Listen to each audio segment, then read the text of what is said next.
जगात अतिशय आश्चर्यकारक गोष्ट कोणती?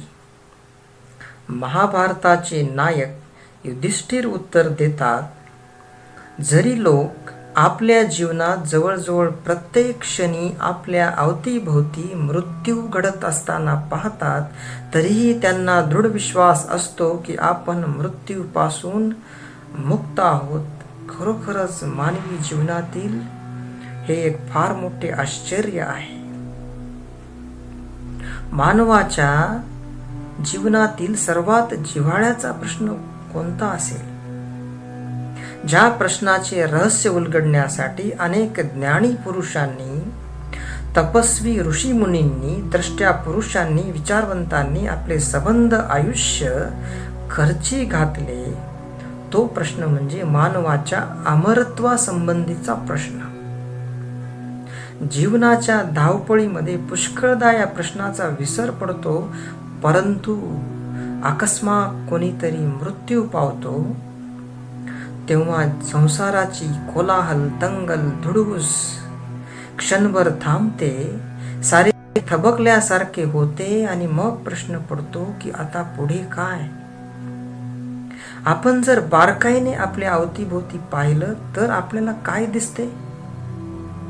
सतत परिवर्तन, सतत बदल होताना आपल्याला दिसतो.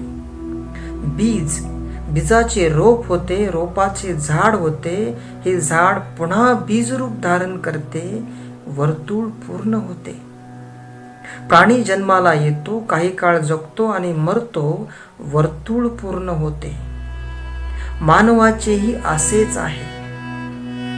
फार फार तर काय, मोठमोठे पर्वत हळूहळू पण निश्चितपणे चूर्ण होतात, वर्तुळ पूर्ण होते.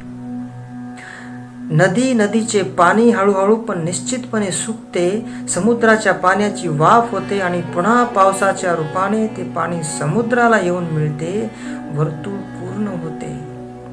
आपल्या अवतीभोवती वर्तुळे पूर्ण होत असताना आपल्याला जन्म, वृद्धी, क्षय आणि विनाश अगदी अंकगणितासारखं अचूकपणे एकामागून एक घडत असते. हा आपला नित्याचाच दृष्टीस पडणारा उपक्रम आहे. जीवनाकडून जर काही अपेक्षित करायचं असेल तर ते अनपेक्षितच. नलिनी दलगत जलम ती तरलम तद्वत जीवितम तीशय चपलम. कमळपत्रावरील पाण्याचा थेंब ज्याप्रमाणे केव्हाही करंगळून नष्ट होण्याची शक्यता असते, त्याचप्रमाणे मानवी जीवनही केव्हा नाश पावेल याचा नेम नसतो.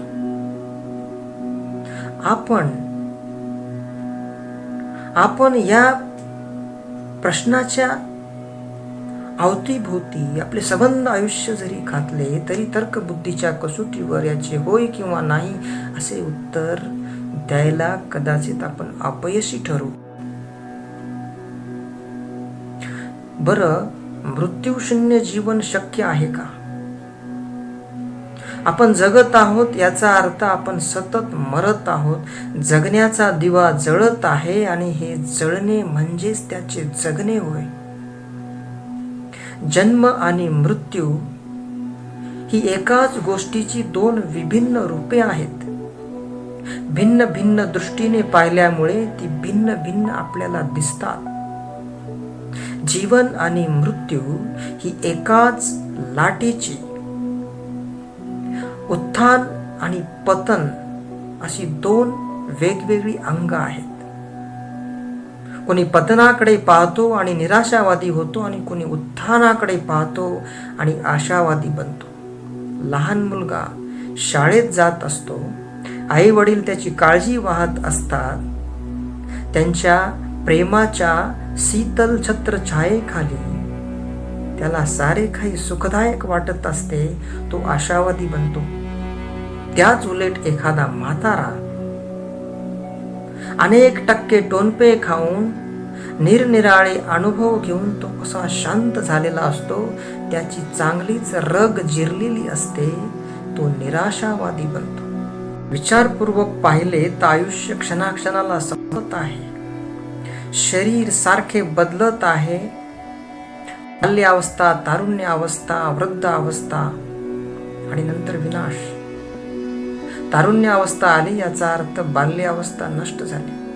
वृद्ध अवस्था आली याचा अर्थ तारुण्यावस्था नष्ट झाली. शरीर परिवर्तनीय आहे, क्षणाक्षणाला बदलत असते. अनेक वर्षांच्या वियोगाच्या नंतर मुलगा जर आईसमोर आला तर त्याला आई सुद्धा ओळखू शकत नाही, कारण त्या मुलाचे शरीर बदललेले असते. न जायते म्रियते वा कदाचिन्नायं भूत्वा भविता वा न भूयः अजो नित्यः शाश्वतोऽयं पुराणो न हन्यते हन्यमाने शरीरे. जेवढी काही देह आहेत ती मरणारी असतात, परंतु देहात राहणारा मरत नाही. शरीर मारले गेल्यामुळे तो आत्मा मारल्या जात नाही. आत्मा असतो कुठे? आपले शरीर हे अनेक घटकांचा संयोग आहे. मनही तसेच आहे. शरीराच्या क्षणभंगूर आवरणाच्या पलीकडे विनाशशील शरीराहून वेगळा असा एक अंश आहे. तो शरीराप्रमाणे नष्ट होत नाही, त्याला आत्मा असं म्हणतात. तो अमर आहे, नित्य शाश्वत आहे, अपरिवर्तनीय आहे. तो आहे माणसाचे खरे खरे स्वरूप. आणि आत्मा मरत नाही. कठोपनिषदातील नचिकेत्याचा प्रश्न आहे की मानवी शरीरामध्ये अशी एक वस्तू आहे जिच्या असण्यामुळे तो जिवंत राहतो, हालचाल करतो आणि त्याच्या निघून जाण्याने तो मरतो. मग ही वस्तू जाते कुठे? वासांसी जीर्णानी यथा विहाय नवानी गृह्णाति नरोपराणी तथा शरीराणी विहाय जीर्णान्यन्यानी संयाती नवानी देही. मनुष्य जसे जुने वस्त्रे टाकून नवी वस्त्रे परिधान करीत असतो, तसे आत्मा जुने शरीर टाकून नवे शरीर धारण करतो. जुने शरीर टाकणे याला मरण म्हणतात आणि नवीन शरीर धारण करण्याला जन्म असं म्हणतात. नैनम छिंदन्ति शस्त्राणि नैनम दहति पावकः न चैनम क्लेदयन्त्यापो न शोषयति मारुतः. शस्त्राच्या कापण्यामुळे आत्मा कापला जात नाही, विस्तवामुळे तो जाळल्या जात नाही, पाण्यामुळे तो भिजला जात नाही, वाऱ्यामुळे तो सुकवल्या जात नाही. मनुष्याला मृत्यूचे दुःख होत नाही, त्याला दुःख होते जिवंत राहण्याच्या इच्छेमुळे. मानवाला जिवंत राहावे असे वाटते आणि मृत्यू घडतो, त्यामुळे तो दुःखी होतो. मनुष्य शरीराशी इतका एकरूप झालेला असतो की शरीराच्या जाण्याला तो आपले जाणे असे म्हणतो. आणि एखादा असा असतो ज्याला हे माहीत असते तो शरीराच्या जाण्यामुळे दुःखी होत नाही. कारण मनुष्य जसा जुने वस्त्र टाकतो, नवी वस्त्रे परिधान करतो, नवी वस्त्रे परिधान करत असताना जुने वस्त्र टाकून देताना त्याला दुःख होत नाही, कारण त्याला माहीत असते की वस्त्र वेगळी आणि मी वेगळा आहे.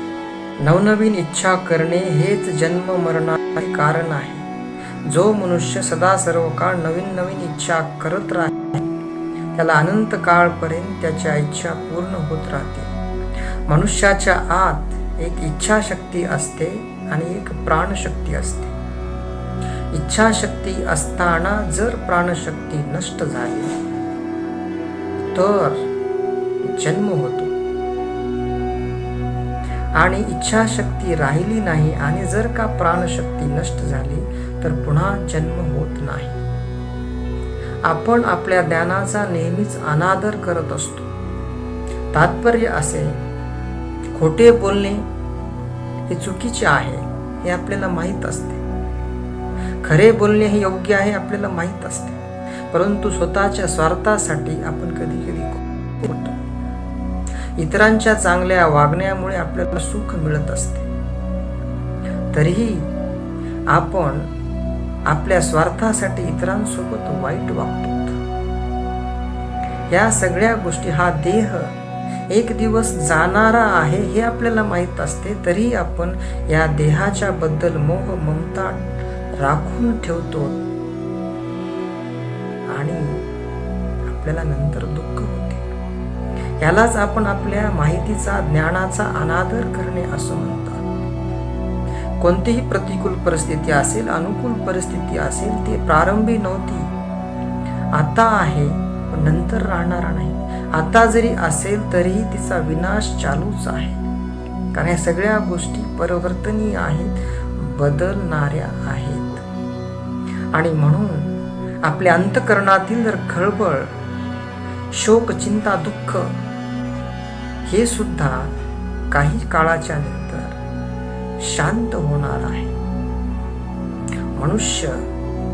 मनुष्याने या गोष्टीचं सदैव स्मरण ठेवले पाहिजे की आपला आत्मा हा शाश्वत आहे, तो अमर आहे, तो शरीराच्या मारल्यामुळे तो मरणारा नाही.